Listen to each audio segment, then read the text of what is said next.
ونستعينه ونستغفره ونؤمن به ونتوكل عليه ونعوذ بالله من شرور أنفسنا ومن سيئات أعمالنا من يهده الله فلا مضل له ومن يضلله فلا هادي له ونشهد أن لا إله إلا الله وحده لا شريك له ونشهد أن سيدنا ومولانا محمدا عبده ورسوله أما بعد فأعوذ بالله من الشيطان الرجيم بسم الله الرحمن الرحيم ولا تقتلوا النفس التي حرم الله إلا بالحق ومن قتل مظلوما فقد جعلنا لوليه سلطانا صدق الله مولانا العظيم وبلغنا رسوله النبي الكريم إن الله وملائكته يصلون على النبي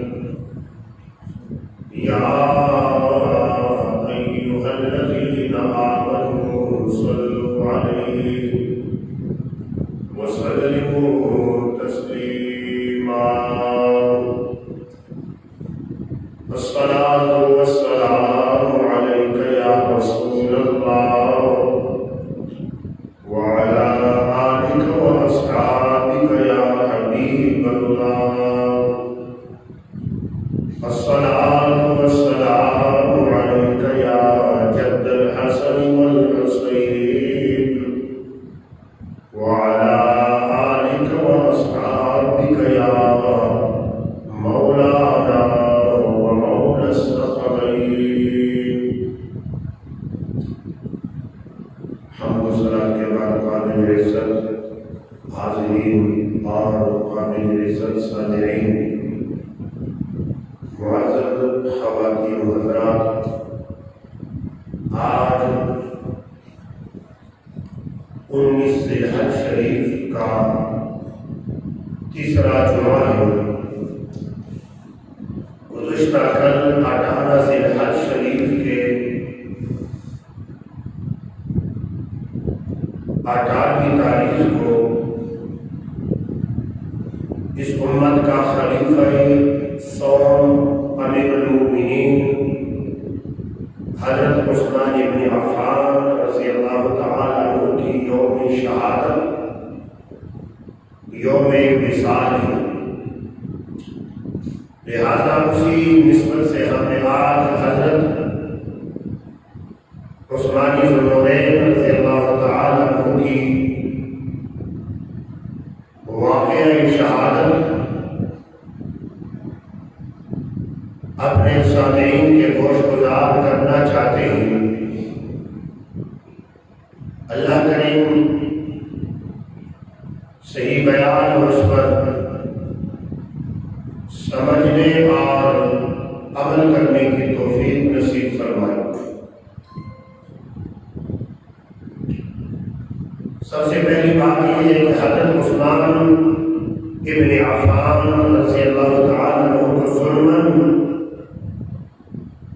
شہید کیا گیا ہے۔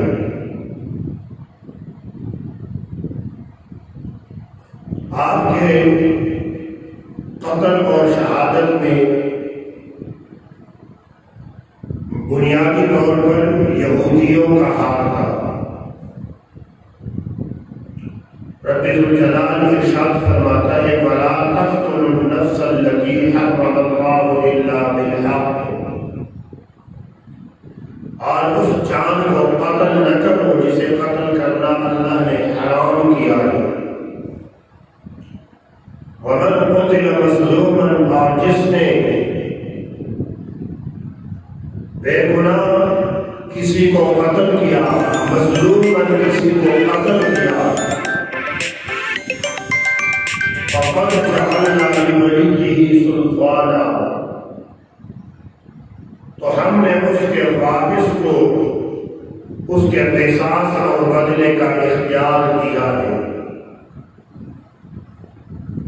ورنہ اگر دنیا میں کوئی بدلہ رہ جائے تو مظلوم کا بدلہ چلو قیامت کے دن خود خالق کائنات احسن طریقے سے لے لے گا۔ حضرت عثمان غنی رضی اللہ تعالیٰ عنہ کے دور خلافت میں بڑی کامیابیاں مسلمانوں کو نصیب ہوئی ہیں۔ ابتدائی دور اسلام ہے، سن 24 ہجری کی ابتدا ہے۔ حضرت عثمان رضی اللہ تعالیٰ عنہ مجلس شورا کے انتخاب سے خلیفہ اور امیر المومنین منتخب ہوئے۔ حضرت عثمان رضی اللہ تعالیٰ عنہ رسول کریم صلی اللہ علیہ وآلہ وسلم شیخین یعنی ابوبکر اور عمر رضی اللہ تعالیٰ عنہ کی سنت کے مطابق کار خلافت سرانجام فرما رہے تھے۔ آپ کے 12 سالہ دور حکومت میں اسلامی سلطنت کا دائرہ صاحب بڑا وسیع ہو گیا تھا۔ سن 24 ہجری میں آپ نے آذربائیجان اور آرمینیا پر فوج کشی کر کے وہاں کے باشندوں کو اپنے تابع فرمان بنا دیا۔ سن 25 ہجری میں آپ رضی اللہ تعالیٰ نے طرابلس کو فتح فرمایا۔ سن 26 ہجری میں آپ رضی اللہ تعالیٰ نے الجزائر اور مراکش کے علاقے فتح فرمائے۔ سن 28 ہجری میں آپ نے بحیرہ روم میں شام کے قریب قبرص کو بحری جنگ سے فتح یاب فرمایا۔ سمندری جنگ سے بڑی کامیابی حاصل کی۔ سن 30 ہجری میں آپ نے طبرستان کو فتح فرمایا، اور سن 33 ہجری میں آپ نے پشتون دنیا سے متصل علاقوں میں مرودر، دارستان اور جوزجان کو فتح فرمایا۔ اسلامی کامیابیاں اور اسلامی فتوحات کا یہ سیلاب حضرت عثمان بن عفان رضی اللہ تعالیٰ عنہ کی شہادت کے بعد رک گیا، اور حضرت علی حیدر کرار رضی اللہ تعالیٰ عنہ کی خلافت کے 6 سال تک تعطل رہا۔ حضرت علی رضی اللہ تعالیٰ عنہ کے 6 سال دور حکومت تک کوئی فتح، کوئی اسلامی ریاست کامیاب نہیں ہوئی، یہ سلسلہ معطل رہا۔ حضرت علی شیخ خدا رضی اللہ تعالیٰ کے دور خلافت کے بعد حضرت امیر معاویہ رضی اللہ تعالیٰ کے دور خلافت میں پھر سے فتوحات اسلامیہ کو ایک بار نشاط ثانیہ حاصل ہوئی۔ امیر معاویہ کے دور حکومت میں اسلامی سلطنت کو کافی فتوحات عطا ہوئے۔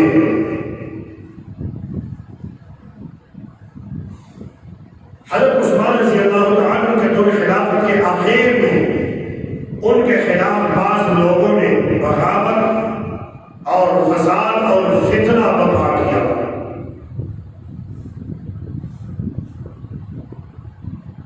فتنہ اور فساد کا ایک سیلاب عمر آیا۔ اس فتنہ اور فساد کے اسباب کیا کہ اس طرح ہم آپ کی توجہ مبذول کرنا چاہتے ہیں۔ اس وقت کابل سے لے کر کابل جسے آج کل افغانستان کا نام دیا جاتا ہے، اس کا پرانا مشہور نام کابل ہے۔ کابل سے لے کر مراکش تک تمام علاقہ مسلمانوں کی زیر حکومت تھا، جس میں سینکڑوں قومیں آباد تھی۔ ان محکوم قوموں میں فطرت مسلمانوں کے خلاف جذبہ انتقام موجود تھا، لیکن مسلمانوں کی قوت اور سطوت دبدبہ طاقت شان شوکت رعب اور ولولہ طاقت کے مقابلے میں وہ لوگ بے بس اور بے پا تھے۔ اس لیے انہوں نے سازشوں کا جال پھیلایا۔ جب کسی آدمی میں جنگ کی طاقت نہ ہو، بازو کا زور نہ ہو، کثرت کی قوت نہ ہو، وہ پھر سازشیں شروع کرنا اختیار کر لیتے۔ حضرت عثمان رضی اللہ تعالیٰ نے چند مناصب پر، چند منصبوں پر عمومی خاندان کے افراد کو مقرر کیا۔ عمومی خاندان، ان میں سے حضرت معاویہ بن ابی سفیان عموی رضی اللہ عنہ، حضرت عمر رضی اللہ عنہ کے دور خلافت شام کے گورنر تھے۔ معاویہ بن ابی سفیان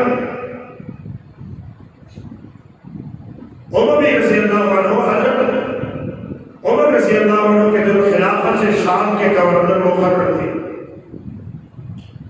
عبداللہ بن سعد بن ابی السرح عامل صحابی، عامل مصر، اور عبداللہ بن عامر بن قریظ عموی صحابی، یہ عامل بصرہ مقرر ہوئے، اور مروان بن الحکم عموی،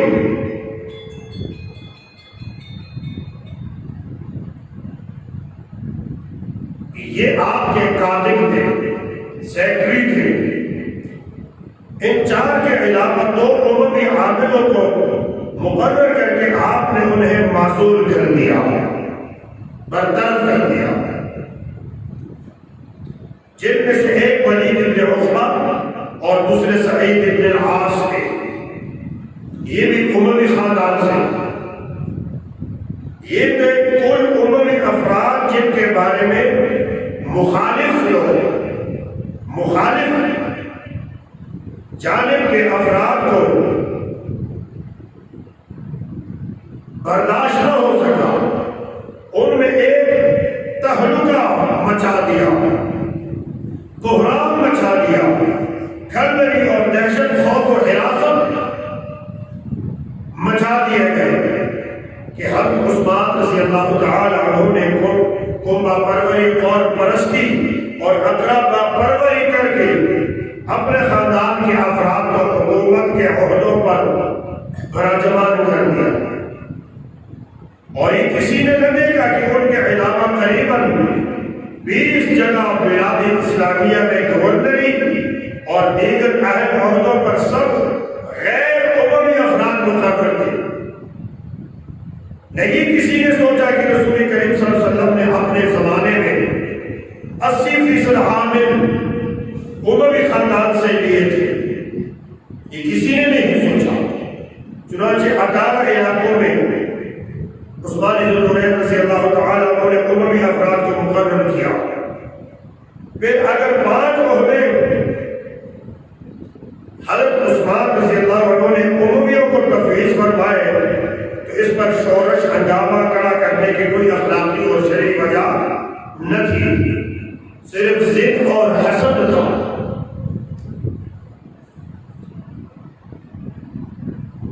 یہ پہلا سبب تھا کہ وہ لوگ کہتے تھے کہ انہوں نے اپنے خاندان کے لوگ بڑے عہدوں پر مقرر کیے اور ہمیں تو پوچھا بھی نہیں۔ دوسرا سبب یہ تھا کہ مجوس چاہتے تھے، آتش پرست لوگ، کہ ایسا انقلاب پیدا کیا جائے جس میں ان کی مدد سے حکومت ایسے عام خاندان کی طرف منتقل ہو جس سے وہ زیادہ سے زیادہ مراعات حاصل کر سکے۔ یہ مجوسیوں کی طرف سے سورش اور ان کا خیال تھا۔ چاہتے تھے کہ مسلمانوں میں ایسا اختلاف اور فرقہ پیدا کر دیا جائے، اختلاف پیدا کر دیا جائے جس سے مسلمانوں کی قوت طاقت پاش پاش ہو جائے۔ ان حرفوں کے تحت ہر شخص اپنی کوشش میں مصروف تھا۔ اشتر نخعی جندب اور ساسا نے کوفہ کو اپنی شرارتوں کا مرکز بنایا۔ یہ بڑے شریف تھے تینوں، لیکن سب سے زیادہ خطرناک شخص ایک یہودی جو اس پورے معاملے کی بنیاد بنا، وہ لوگ مسلم یہودی النسل عبداللہ ابن سبا تھا۔ کیا نام تھا؟ عبداللہ ابن سبا۔ وہ اس پورے پروگرام، پورے منصوبے کی بنیاد تھی۔ یہ سارا منصوبہ، یہ ساری بغاوت، یہ ساری فساد اس نے پیدا کی۔ عبداللہ ابن سبا یہودی نے، اس نے اپنی حیرت انگیز سازشانہ قوت سے مختلف خیالات اور مختلف فسادات کو ایک مرکز پر متحد کر دیا، ایک یکجا کر دیا۔ عبداللہ ابن سبا یہودی کے پیروکاروں کا طریقہ کار کیا تھا، وہ بظاہر بڑے متقی پرہیزگار بننا اور وعظ و نصیحت سے لوگوں کو اپنا حلقہ گوش کرنا، تقریریں کرنا، وعظ و نصیحت کرنا، تقوی اختیار کرنا، یہ ان کا خاص وتیرہ تھا، ان فسادیوں کا، باغیوں کا، ان ظالموں کا۔ مخلص بھائیوں کے لباس میں ڈباتے میں وہ لوگوں کو تباہ کر رہے تھے۔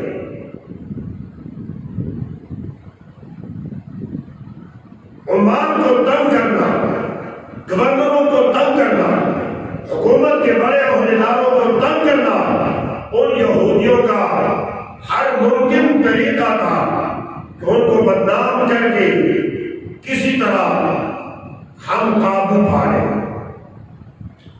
ہر جگہ حضرت عثمان رضی اللہ تعالیٰ عنہ کے اقربا پروری اور ناانصافی کی داستانیں مشہور کرنا، مفسدین کا، ان باغیوں کا، حضرت عثمان رضی اللہ تعالیٰ عنہ کا قمہ پروری کا اتہام، تہمت اور الزام بالکل بے بنیاد تھا۔ حضرت عثمان رضی اللہ تعالیٰ عنہ نے انتہائی امیر بھی اور کبیر شخص تھے، مخلص شخص تھے۔ نبی کریم صلی اللہ علیہ وسلم کے دور میں آپ کی فیاضی کی مثالیں یادگار ہیں۔ آپ نے 20,000 درہم دے کر ایک یہودی سے میٹھے پانی کا کنواں بیری روما خریدا، مسلمانوں کے اپنے مال سے خدمت کی۔ مفسدین اور باغیوں کے اعتراضات کے جواب میں آپ نے خود وضاحت فرمائی کہ میں اپنے اقربا کو جو کچھ دیتا ہوں اپنے ذاتی مال سے دیتا ہوں، اور بیت المال کا مال نہ میں خود اپنے لیے حلال سمجھتا ہوں، نہ اپنے اقربا، اپنے رشتہ داروں کو حلال سمجھتا ہوں۔ ایک مشہور اعتراض ان باغیوں کا یہ تھا کہ حکم بن العاص کو حضور نے مدینہ سے جلا وطن کر دیا تھا، اور حضرت ابوبکر، حضرت عمر فاروق رضی اللہ عنہ کے دور میں وہ جلا وطن رہا، برطرف رہا حکم بن العاص، لیکن حضرت عثمان رضی اللہ تعالیٰ عنہ نے انہیں اپنے دور خلافت میں مدینہ بلا لیا۔ اس کی وجہ یہ تھی کہ حضرت عثمان نے حکم بن العاص کی سفارش کر کے اسے مدینہ بلانے کی منظوری دی تھی۔ حضرت ابوبکر اور حضرت عمر فاروق رضی اللہ تعالیٰ عنہ کے سامنے چونکہ یہ منظوری نہیں لی گئی تھی اور حضرت عثمان کے سوا اس پر اور کوئی گواہ بھی نہ تھا، اس لیے انہوں نے اپنے اپنے دور خلافت میں حکم بن العاص کو مدینہ نہیں بلایا۔ حضرت عثمان نے اپنے دور خلافت میں جو حکم کو مدینہ بلایا وہ اپنی مرضی سے نہیں، بلکہ نبی کریم صلی اللہ علیہ وسلم کی مرضی سے بلایا تھا۔ ایک اور مشہور اعتراض ان باغیوں کا یہ تھا کہ آپ نے طرابلس کے مال غنیمت میں سے 5واں حصہ مروان کو بلا عوض دے دیا تھا۔ فتح کی بشارت اور مال غنیمت ابن زبیر نے فتح کی بشارت اور مال غنیمت کا 5واں حصہ دارالخلافت روانہ کیا۔ یہ علامہ ابن خلدون لکھتے ہیں اس مال کو 5 لاکھ دینار کے عوض مروان نے خرید لیا، اور بعض لوگ یہ جو کہتے ہیں کہ مال مروان کو مفت دے دیا تھا، صحیح نہیں، غلط تھا۔ یہ بھی ایک الزام تھا، تہمت تھی۔ بہرحال حضرت عثمان رضی اللہ تعالی عنہ مسلسل حالات کی اصلاح کی کوشش کر رہے تھے۔ حضرت طلحہ نے مشورہ دیا کہ ملک کے مختلف حصوں میں حالات کی تحقیق کے لیے وفد روانہ کیے جائے۔ چنانچہ 35 ہجری میں محمد بن مسلمہ کوفہ، اسامہ بن زید بصرہ، عمار بن یاسر مصر، عبداللہ بن عمر رضی اللہ عنہ شام اور بعض اور دیگر صوبہ جات کی طرف روانہ ہو گئے۔ اسی طرح تمام ملک میں گشتی اعلان جاری کر دیا گیا کہ میں عموماً حج کے موقع پر تمام حکام کو جمع کرتا ہوں، اور جس حاکم کے خلاف کوئی شکایت پیش کی جاتی فوراً تحقیق کر کے اس کا ازالہ کر دیتا ہوں۔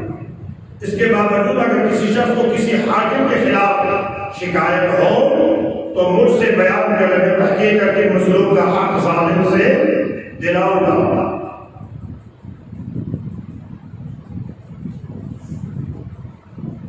ابن سبا یہودی کے تربیت یافتہ لوگوں نے آپس میں مل کر ایک سازش تیار کی، ایک منصوبہ تیار کیا۔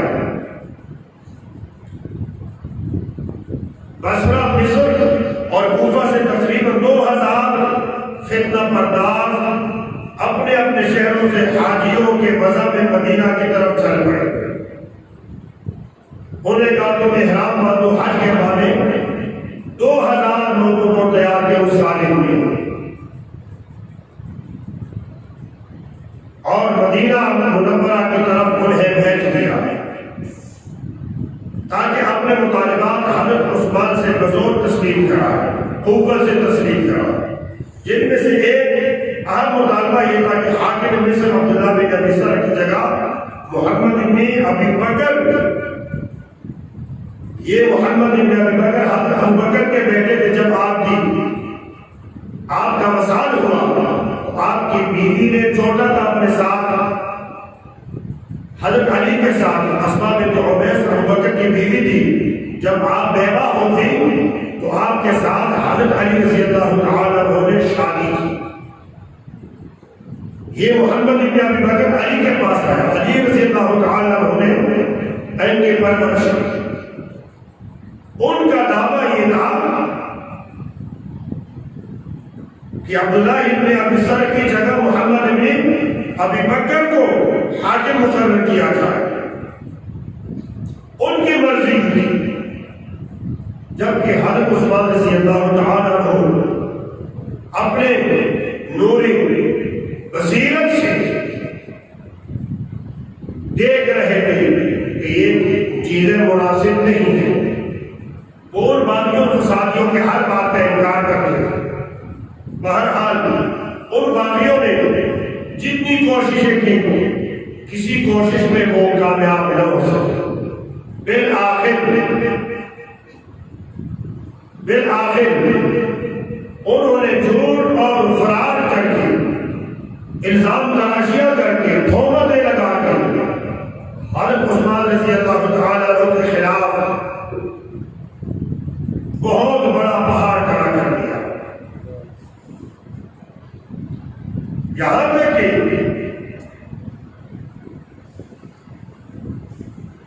وہ حضرت عثمان رضی اللہ تعالی عنہ کے گھر کے قریب آ گئے، محاصرہ کیا، آگے پیچھے سارے راستے بند کر دیے۔ حضرت عثمان رضی اللہ تعالی عنہ کا گھر بڑا وسیع تھا۔ ان ظالموں نے حضرت عثمان کے گھر کا احاطہ کیا، محاصرہ کیا۔ اب ذرا غور کریں، یہ محاصرہ 40 45 50 دن لگاتار رہا۔ حضرت عثمان رضی اللہ تعالیٰ کے ساتھ 700 پر مشتمل ایک جتھا صحابہ کرام کا موجود ہے۔ حضرت عثمان رضی اللہ تعالیٰ سے صحابہ کرام، ان کے جالسات، ان کے حمدن بار بار عرض کرتے ہیں کہ حضور ہمیں اجازت دیں، ہم ان کے ساتھ لڑنے کے تیار ہیں،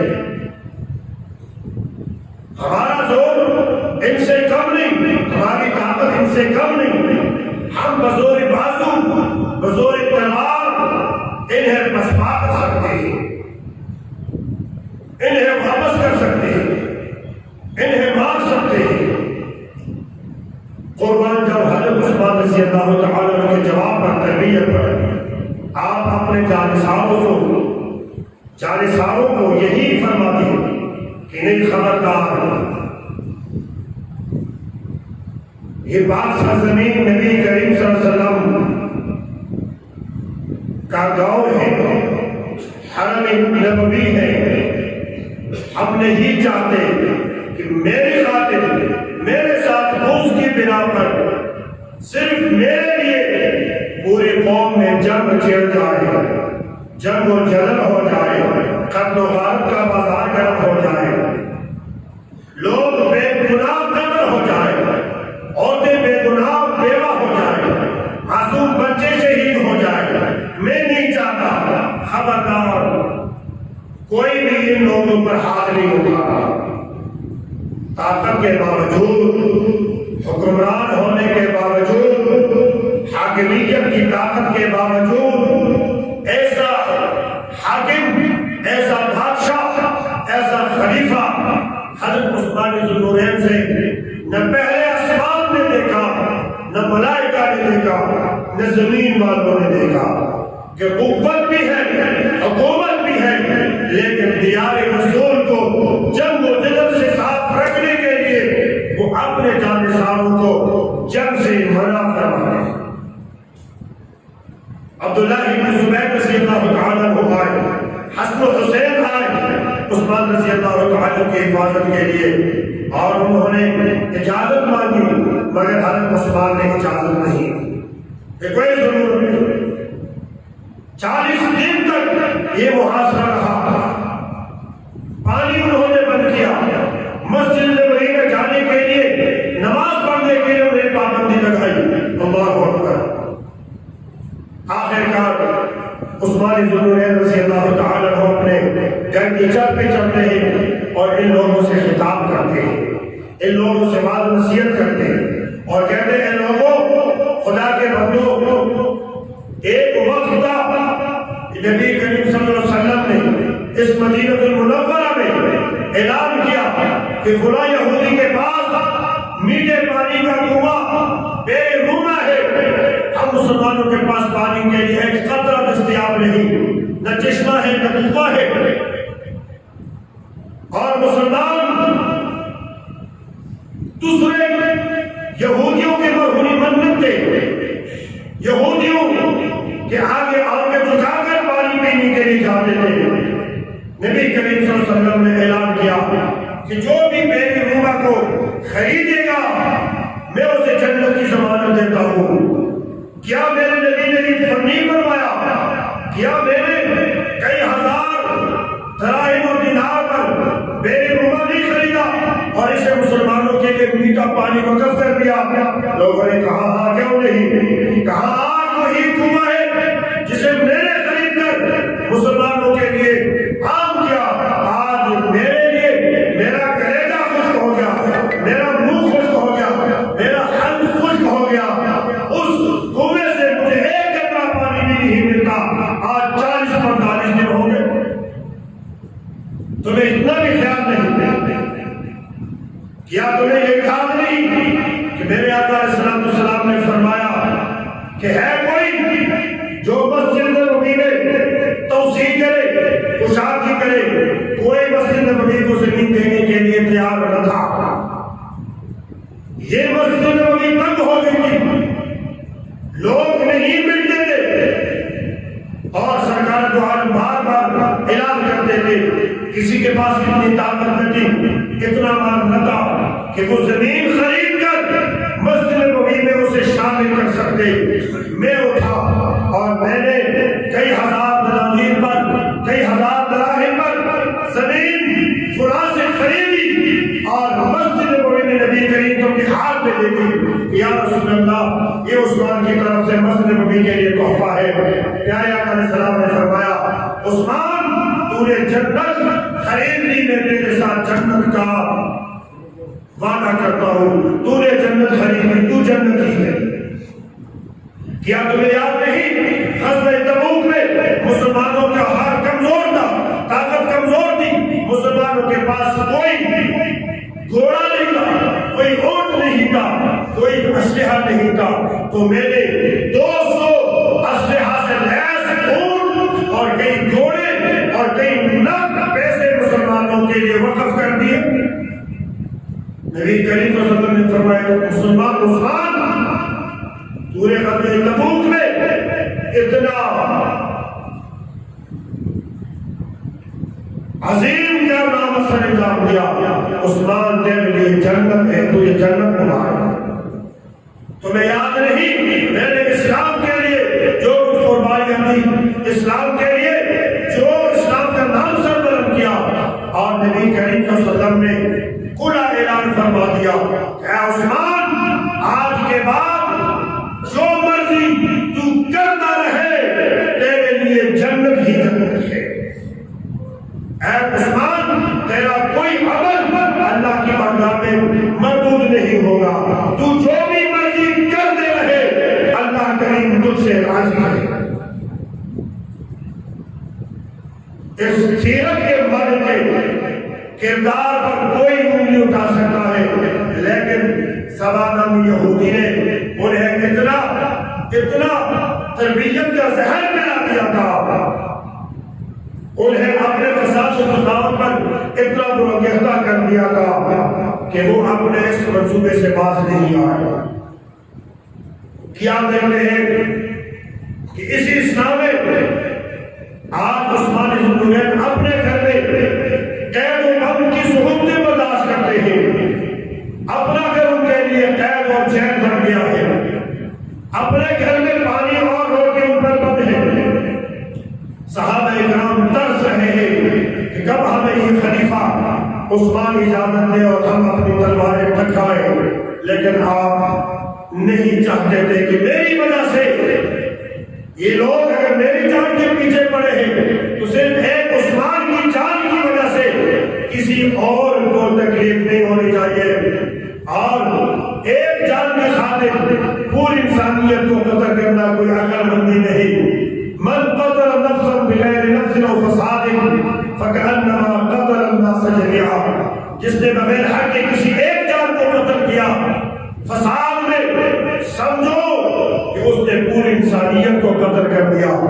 عثمان رضی اللہ تعالیٰ عنہ کی نظر میں قرآن کی یہ آیت تھی، آپ اس لیے حکم نہیں دیتے تھے، ورنہ اشارے کی دیر تھی، اگر عثمان اشارہ کر دے اپنے جانے سالوں کو تو وہ ایک گھنٹے کے اندر انہیں نیس کر کے ان کے بازو اور ان کے خچے اڑاتے تھے، اور انہیں تاریخ ایسے یاد رکھتی کہ صبح قیامت تک جو حشر ان کا ہونا تھا کبھی آسمان نے تاریخ نے نہ دیکھا ہوتا، لیکن حضرت عثمان صبر کرتے تھے۔ ایک دن حضرت ابوبکر صدیق تشریف لائے، آئے تو حضرت ابو موسیٰ اشعری رضی اللہ تعالیٰ عنہ اندر بیٹھے ہوئے تھے، اپنے ایک باغ میں، باغ کے کونے کے ننھیل میں بیٹھے ہوئے ہیں۔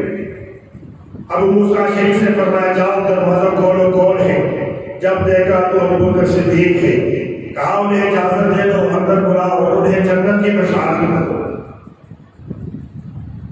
اندر آیا، جنت کی بشارت ملی ابوبکر صدیق، دوبارہ قسم ہوا، کہا جاؤ ابو موسیٰ اشعری کون ہے؟ جب گئے دیکھا دیکھا تو عمر فاروق ہے، کہا اندر بلاؤ انہیں بھی جنت کی بشارت دیں، جنت کی بشارت عمر فاروق کو بھی ملی۔ تیسری بار پھر دیکھا تو دستک ہوئی، جاؤ ابو موسیٰ کون ہے؟ جب گئے تو دیکھا عثمان ذو النورین ہے دروازے پر۔ پیارے آقا علیہ السلام نے فرمایا اے ابو موسیٰ شریف انہیں اجازت دو اندر آنے کی، لیکن انہیں مصیبتوں کے ساتھ، آزمائشوں کے ساتھ، فتنوں کے ساتھ جنت کی بشارت دو۔ جو عمر اور ابو بکر کو تو جنت بغیر فتنوں کے ملے گی، لیکن عثمان سن لے تو بھی جنت میں جائے گا، تیری بھی جنت ہے، لیکن تجھے آزمایا جائے گا۔ تیری نسبت میں بڑی مصیبتیں، بڑی پریشانیاں، بڑی بلائیں اور آفاتیں آنی ہیں۔ جب عثمان ذو النورین رضی اللہ تعالیٰ عنہ نے پیارے آقا علیہ السلام کا یہ اعلان یہ سنا تو آپ نے بڑے خوبصورت انداز سے فرمایا اللہم صبرا، اے اللہ مجھے صبر عطا فرما، اے اللہ مجھے صبر عطا فرما۔ اب اللہ المستعان، اے اللہ تجھ ہی سے مدد طلب کی گئی ہے، اے اللہ تو میری مدد فرما، میری نصرت فرما۔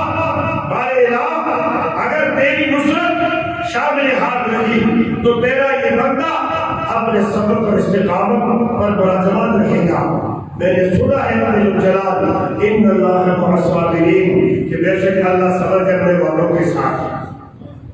اللہ اکبر۔ عثمان کی حیات کا عالم، حیات کی شان، عظمت کیا ہے میرے بھائیوں، میرے دوستوں۔ ایک مرتبہ پیارے آقا علیہ السلام اپنے حجرہ اقدس میں تشریف فرما رہے ہیں اور آپ علیہ السلام کا تہبند مبارک یا قمیص مبارک آپ کی پنڈلیوں سے اٹھی ہوئی ہے، آپ کی پنڈلی مبارک ننگی ہے، نظر آ رہی ہے، تہبند یا قمیص اٹھے ہوئے ہیں۔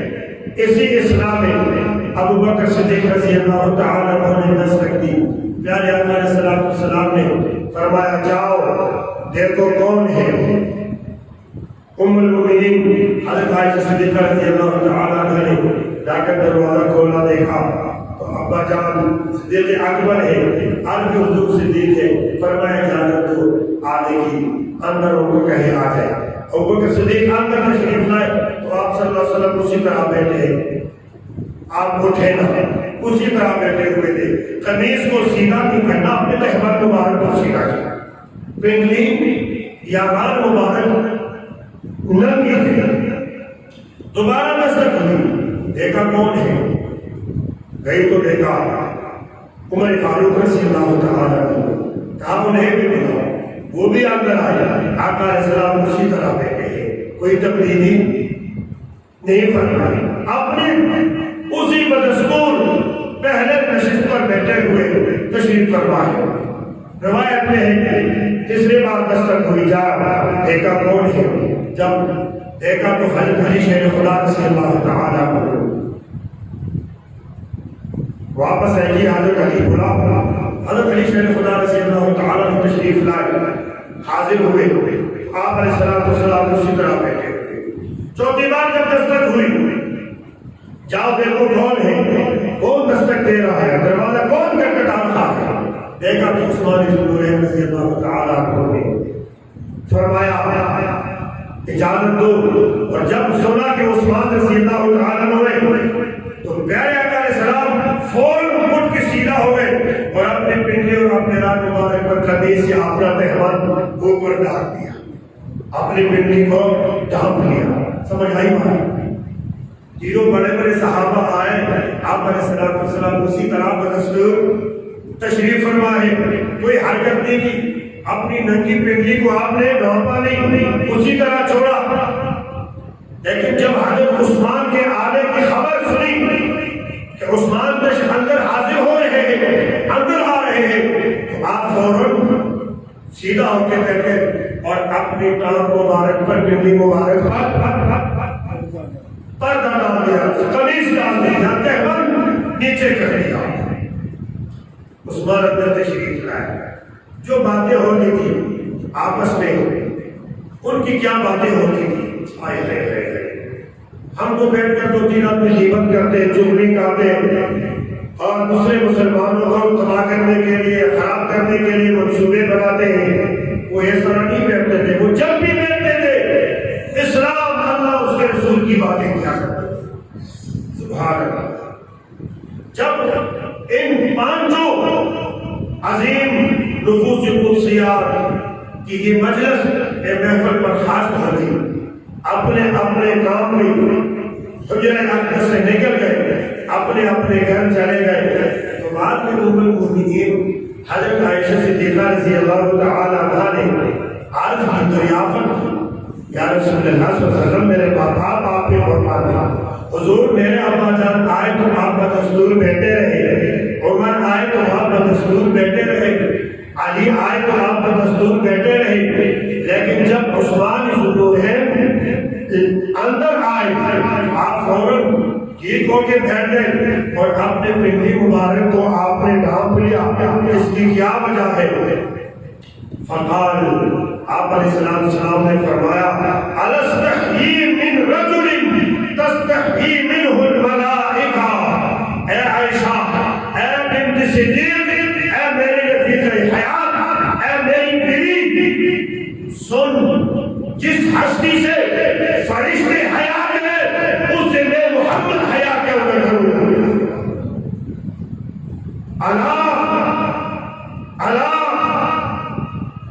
الستحیی من رجل تستحیی منہ الملائکہ، میں اس سے حیا کیوں نہ کروں جس سے فرشتے بھی حیا کرتے ہیں۔ عثمان وہ عظیم شخصیت تھی کہ حیا میں عثمان کا مقابلہ کوئی نہیں کر سکتا تھا۔ ہر ایک صحابی کو اللہ پاک نے خصوصیت سے نوازا ہے، اتنے بڑے حیادار، حیا کے عظیم شان کے فائد عثمان کو ظلم قتل کیا گیا۔ جس دن قتل ہوئے یہ لوگ اندر آئے، تلواریں ٹکرا گئی، حضرت عثمان رضی اللہ تعالیٰ عنہ کے پاس جب پہنچے، آپ کو جب مارنے لگے سلاخوں سے، سوٹیوں سے، تلواروں سے، برچیوں سے، تیروں سے، تو آپ کی بیوی محترمہ حضرت نائلہ بنت فراس، حضرت نائلہ آگے آئی، آپ نے ہاتھ کو آگے کیا، آپ حضرت عثمان رضی اللہ تعالیٰ عنہ کو بچاتی رہی، آپ کی مدافعت کرتی رہی، آپ کے دفاع کرتی رہی، لیکن ظالموں نے ان کو بھی نہیں دیکھا اور تلوار ان کے ہاتھ پر بھی لگی، ان کے ہاتھ کے چاروں انگلیاں کٹ گئی بیوی کے۔ بہرحال مختصری کہ آپ شہید ہو گئے، اور جس وقت شہید ہو رہے تھے پیارے آقا علیہ الصلوۃ والسلام نے خواب میں آ کر آپ کو خوشخبری دی۔ اسی دن آپ سوئے ہوئے تھے،